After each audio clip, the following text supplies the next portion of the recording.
Yudo Permata dari Lokal 3C, jurusan Siasat Syariah, Prodi Hukum Tata Negara, ingin menjelaskan tentang peradilan tipikor atau tindak pidana korupsi telah menimbulkan kerusakan dalam berbagai sendi kehidupan masyarakat, bangsa dan negara, sehingga memerlukan penegakan yang luar biasa. Selain itu, upaya pencegahan dan pemberantasan tindak pidana korupsi perlu dilakukan secara terus-menerus dan berkesinambungan serta perlu didukung oleh berbagai sumber daya, baik sumber daya manusia maupun sumber daya lainnya, seperti peningkatan kapasitas kelembagaan serta peningkatan penegakan hukum guna menumbuh kesadaran dan sikap tindak masyarakat yang anti korupsi.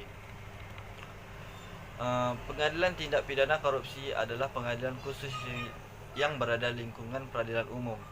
Pengadilan yang biasa disebut dengan pengadilan tipikor ini berlokasi di lantai 1 dan 2 gedung IP Indo Jalan Rasuna Kuningan, Jakarta Selatan. Pada awalnya, pengadilan tipikor hanya dibentuk Pengadilan Negara Jakarta Pusat yang wilayah hukumnya meliputi seluruh wilayah negara Republik Indonesia.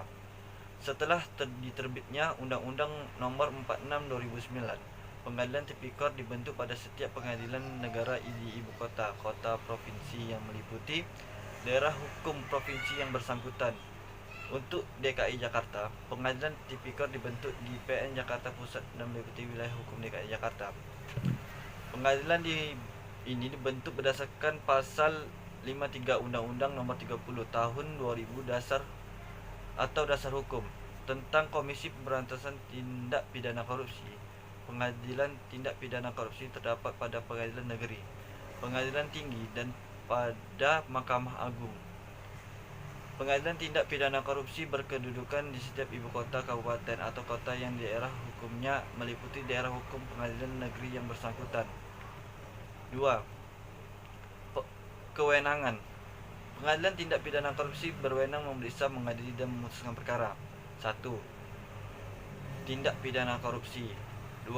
Tindak pidana pencucian uang yang tidak pidana asalnya adalah tindak pidana korupsi dan atau tindak pidana yang secara tegas dalam undang-undang lain ditentukan sebagai tindak pidana korupsi.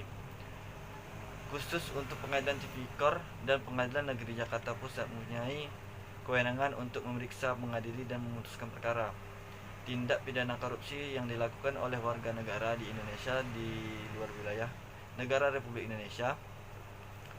3. Ruang lingkup.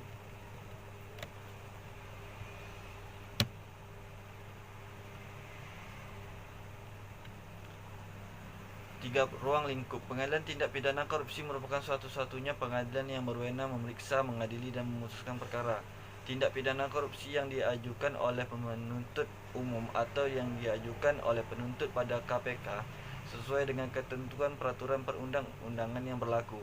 Pengadilan tindak pidana korupsi pada pengadilan negeri berwenang memeriksa, mengadili, dan memutuskan perkara tindak pidana korupsi atau tindak pidana lain yang berkaitan dengan tindakan pidana korupsi yang dilakukan oleh warga negara Indonesia di luar wilayah negara Republik Indonesia. Pengadilan tindak pidana korupsi juga berwenang memeriksa, mengadili, dan memutuskan perkara tindak pidana korupsi dan tindak pidana lainnya yang berkaitan dengan tindak pidana korupsi yang dilakukan oleh warga negara asing yang di luar wilayah negara Republik Indonesia sepanjang menyangkut kepentingan negara Indonesia. Pengadilan tindak pidana korupsi berwenang memberikan izin untuk melakukan pembekuan, penyitaan, dan penyadapan atau penggeledahan. 4. Susunan pengadilan. Susunan pengadilan tindak pidana korupsi terdiri atas pimpinan, 2 hakim, 3 pinetra.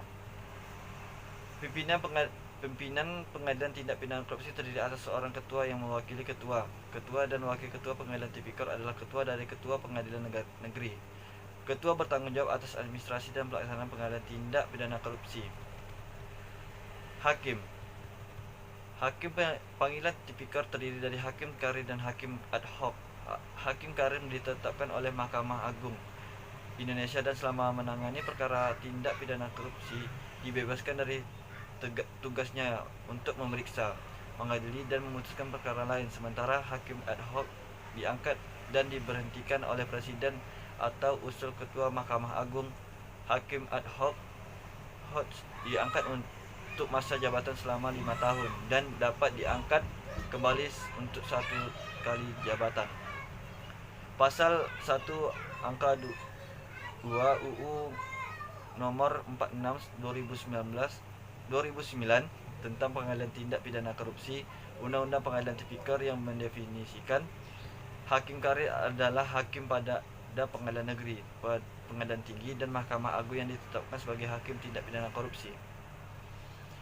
Seperti yang diketahui dalam Undang-Undang Pengadilan Tipikor, yang dimaksud dengan hakim adalah hakim karir dan hakim ad hoc.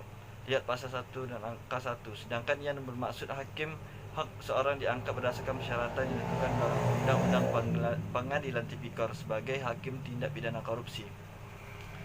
Panitera adalah pejabat pengadilan yang salah satu tugasnya untuk membantu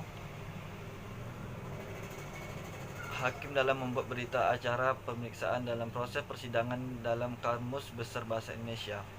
Panitera tersebut penjabat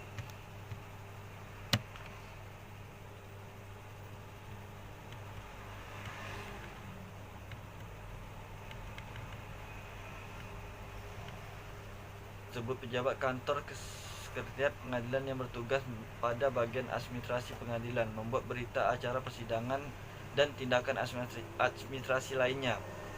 Dalam menjalankan tugas, panitera biasa dibantu oleh beberapa orang panitera muda dan panitera pengganti. Proses pengadilan tipikor. Penyidikan. Undang-Undang Nomor 8 Tahun 1981 KUHP. Penyelidikan Pasal 1 Ayat 1. Penyelidikan adalah serangkaian tindakan penyelidik untuk mencari dan memutuskan suatu peristiwa yang diduga sebagai tindak pidana guna menentukan dapat atau tidak dilakukan penyelidikan menurut cara yang diatur undang-undang ini. Penyelidikan dilakukan oleh polisi dan khusus tipikor juga dilakukan oleh dan pasal 284 KUHP dan KPK pasal 6 Undang-Undang Nomor 30 Tahun 2000. Mengadili peradilan atau proses mengadili. Pasal 1 ke 9. Mengadili adalah serangkaian tindakan hakim untuk menerima, memeriksa dan memutus perkara pidana berdasarkan asas bebas, jujur dan tidak memihak di sidang pengadilan dalam hal dan menurut cara yang diatur dalam undang-undang ini. Hakim adalah pejabat peradilan negara yang diberi wewenang oleh undang-undang yang mengadili. Pasal 1 ke sampai 8. 1. Peradilan tingkat pertama dan peradilan negeri. 2. Peradilan banding dan peradilan tinggi. 3. Peradilan kasasi dan pada Mahkamah Agung. Sekian dari penjelasan saya tentang peradilan korupsi. Sedikit saran, sebagai Komisi Pemberantasan Korupsi mampu menjalankan tugasnya sebagaimana mestinya dan independen serta bebas dari kekuasaan manapun dalam upaya pemberantasan tindak pidana korupsi. Yang pelaksanaan dilakukan secara optimal, intensif, efektif, profesional serta kesinambungan sehingga tidak ada lagi kabar-kabar buruk yang mengatakan adanya upaya mengkibiri Komisi Pemberantasan Korupsi. Oke, sekian dari saya, Ridho Permata, mengucapkan Assalamualaikum warahmatullahi wabarakatuh.